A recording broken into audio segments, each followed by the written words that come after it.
think if you take a look at our lives, when people are living to 80, 90, even 100 years old, there's a very, very small amount of time that people are actually young. And they spend most of their lives dealing with the stress, dealing with adult kinds of situations.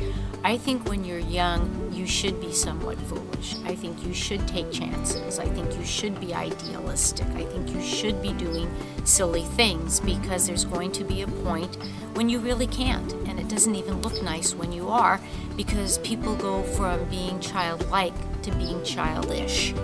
And it's not attractive when people are in their 40s and 50s. My opinion. So I think that we should allow our children to really be just children. I think that's really important, because I think a lot of people spend their adult years trying to find something that they didn't get when they were little. And maybe if they really enjoyed being young at the time, they wouldn't have such a need to recreate that in reckless behavior or in choices that maybe aren't really in their best interest. I think there's a time to be very young. I think there's a time to be middle age. I think if you're lucky, there's a time to be elderly.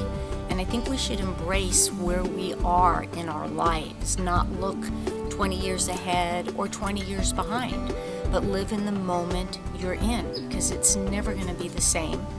It's where you live, and I think that's really important to do that. I was having lunch with a friend of mine, and we were going through a card store and a store that had fun kinds of signs.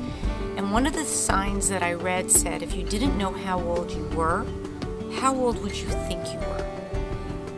And I came up with about 25, which is slightly younger than I am. And it doesn't mean that I'm childish, but there's a lot to be said for being childlike, which to me means the ability to laugh, the ability to be silly, the ability to spend time with friends and just goof around. Being an adult doesn't mean that you've just sort of put that up on a shelf. It just means that hopefully you're making wiser choices about your life. And isn't it ironic?